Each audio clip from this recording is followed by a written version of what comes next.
Et bienvenue chers élèves de terminale maths complémentaire, deuxième vidéo d'entraînement sur le chapitre des lois discrètes. Dans cette vidéo, on va s'intéresser plus précisément au schéma de Bernoulli et donc à la loi binomiale. Ça constitue le deuxième thème d'EP. Petit rappel, on avait 3 thèmes d'EP liés au chapitre. Là, on sera plutôt sur répétition d'expériences indépendantes et ça va faire intervenir donc le schéma de Bernoulli, la loi binomiale.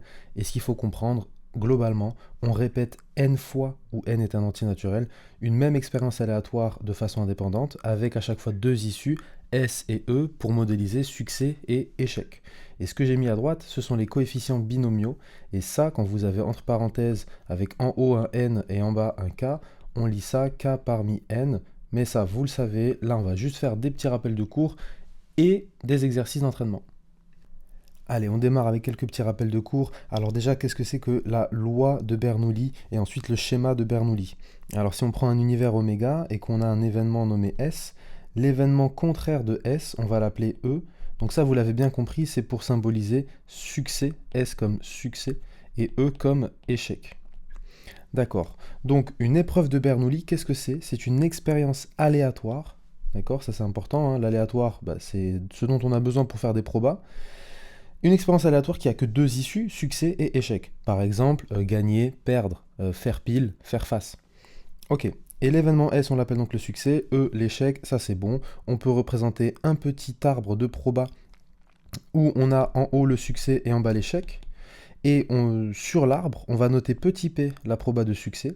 Et donc la proba d'échec, comme c'est l'événement contraire, ce sera 1 moins la proba de succès, donc 1 moins p.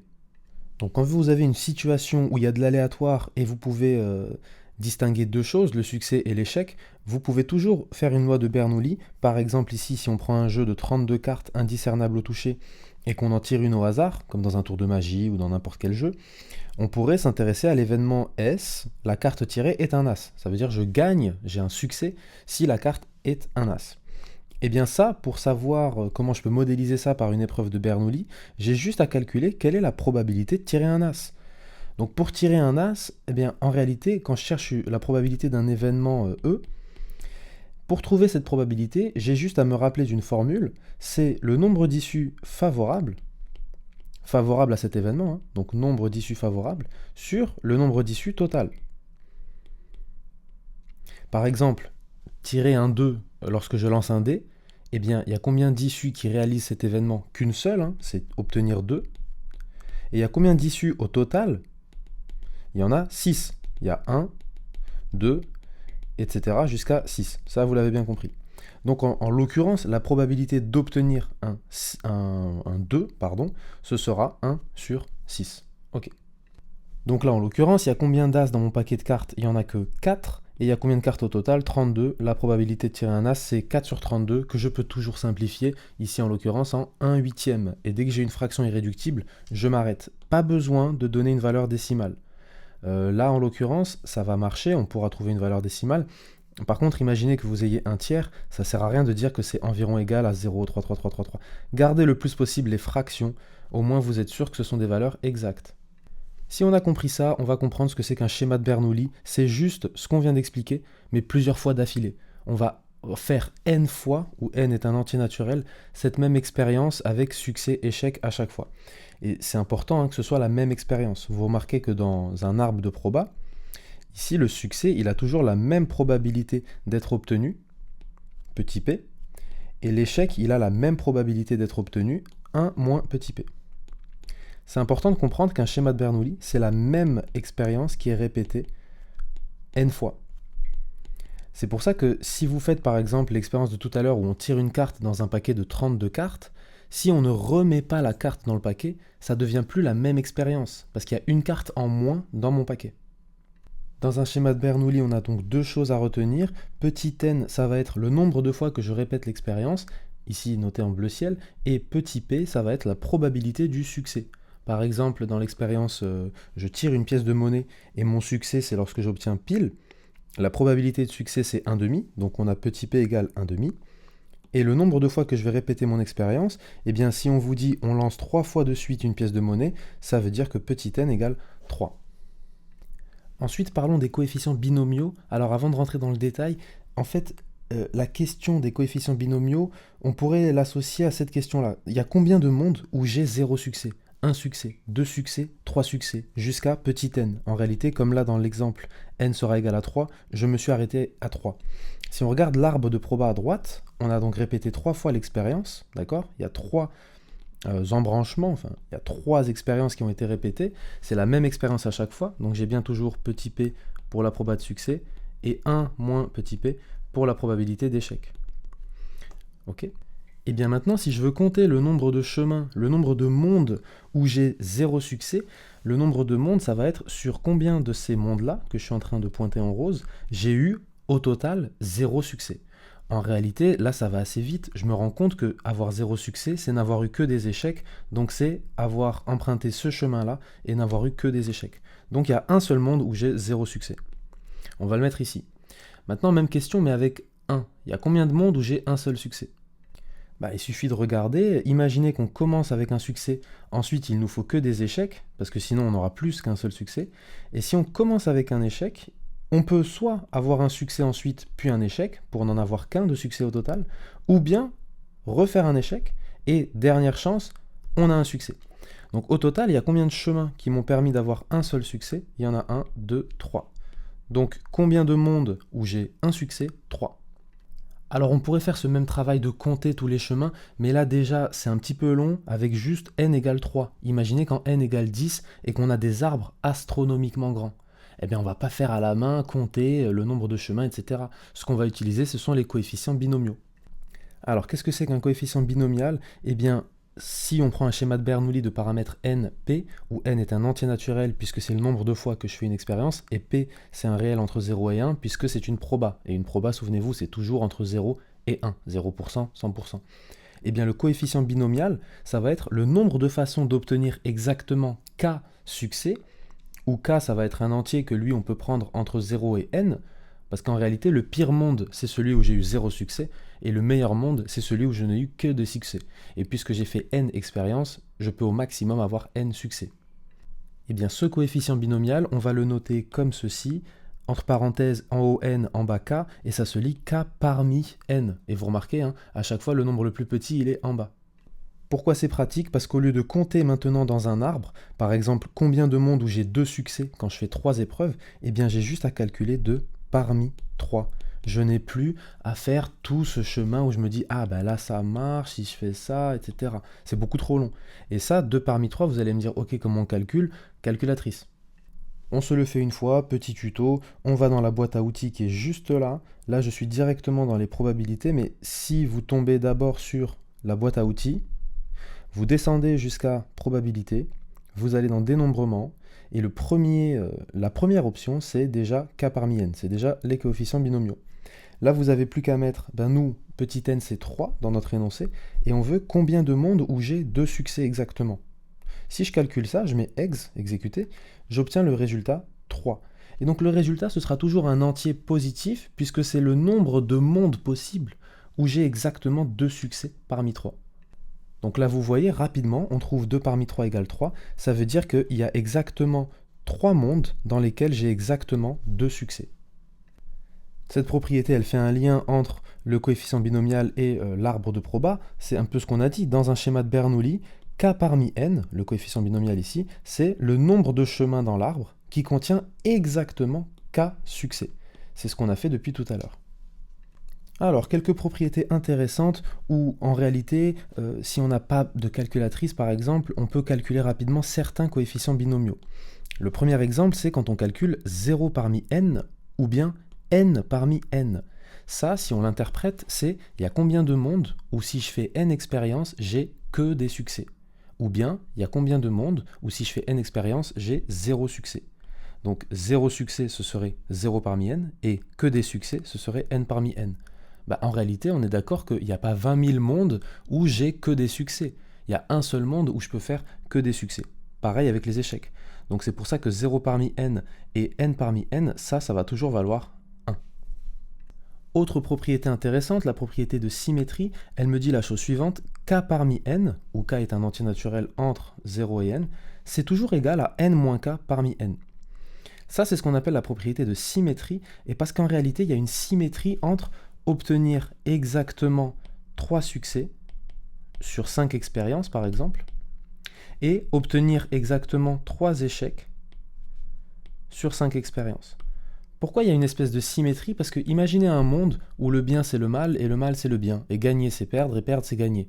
Bon, on va pas faire de la philo, mais imaginez qu'au lieu de considérer que S c'est obtenir pile, on va considérer que dans notre monde, le succès c'est obtenir face.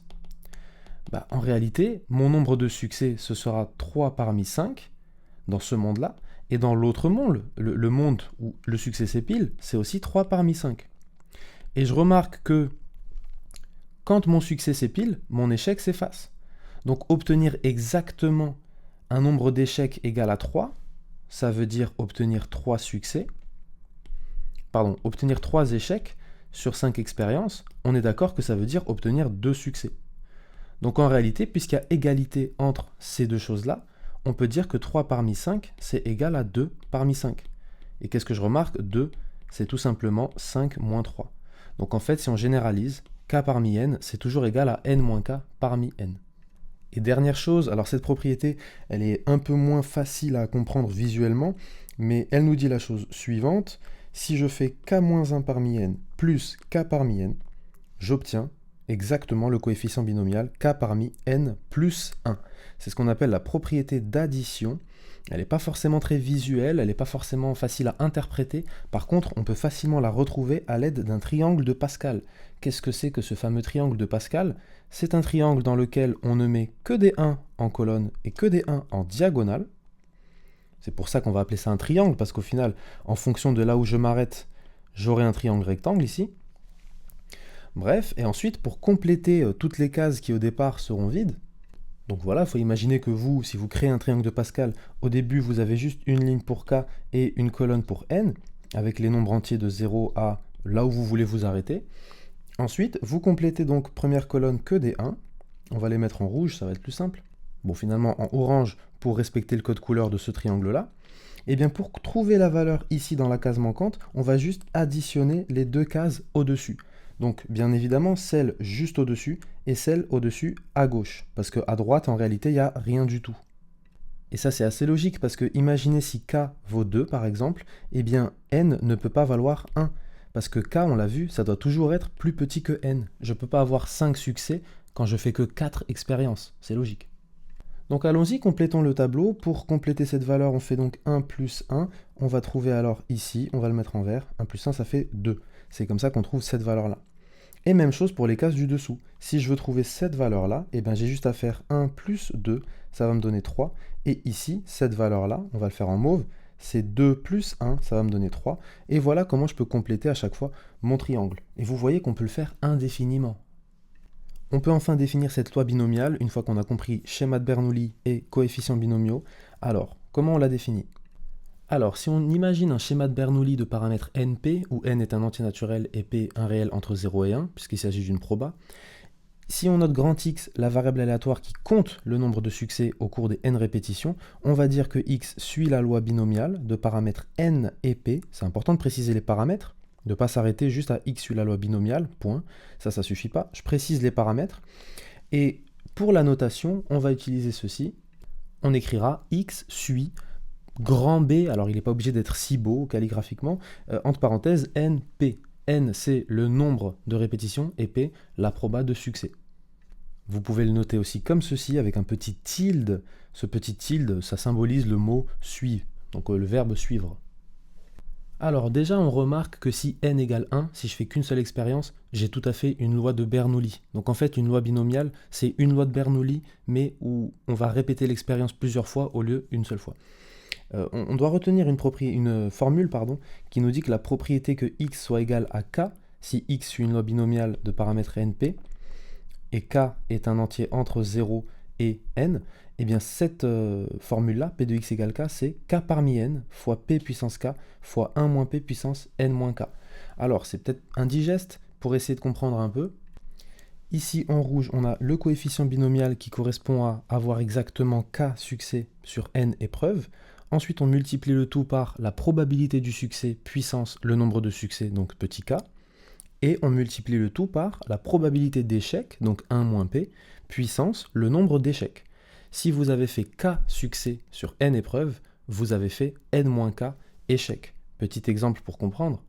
Si j'ai fait 8 succès sur 10 épreuves, il est évident que j'ai fait 2 échecs, puisqu'il n'y a que 2 mondes possibles, succès ou échec. Et 2, je remarque qu'il s'agit en réalité de 10 moins 8. Donc c'est le nombre total d'épreuves, n, moins le nombre de succès, en l'occurrence ici, k. Donc n moins k, c'est le nombre d'échecs. Si on représente graphiquement la loi binomiale, et si on met en abscisse petit k, donc le nombre de succès qu'on cherche, et en ordonnée, on met la probabilité que x soit égal à k, on aura souvent cette allure-là. On aura quelque chose qui ressemble comme ça à une espèce de montagne, plus ou moins large, plus ou moins pentue, en fonction de nos paramètres. Là, vous voyez, si mon petit n c'est 20 et ma proba c'est 0,5, donc j'ai 50% de chance de succès ou d'échec, j'ai une représentation graphique qui est relativement montagneuse, certes, et assez large. Si j'augmente le nombre d'expériences, donc 100, et que je diminue la proba de succès, je vais remarquer que j'ai une montagne un peu plus exiguë. Enfin, exiguë, je ne sais pas si je me comprends, mais en tout cas, on est beaucoup plus proche de cette valeur-là que ici. Ici, on a une montagne qui va descendre tranquillement, alors que là, elle va descendre un peu plus vite. Ça va dépendre de notre paramètre et du nombre d'expériences que l'on effectue. Et alors, à votre avis, la valeur où je suis au sommet de la montagne, eh bien, on est d'accord, c'est la valeur qui est la plus probable.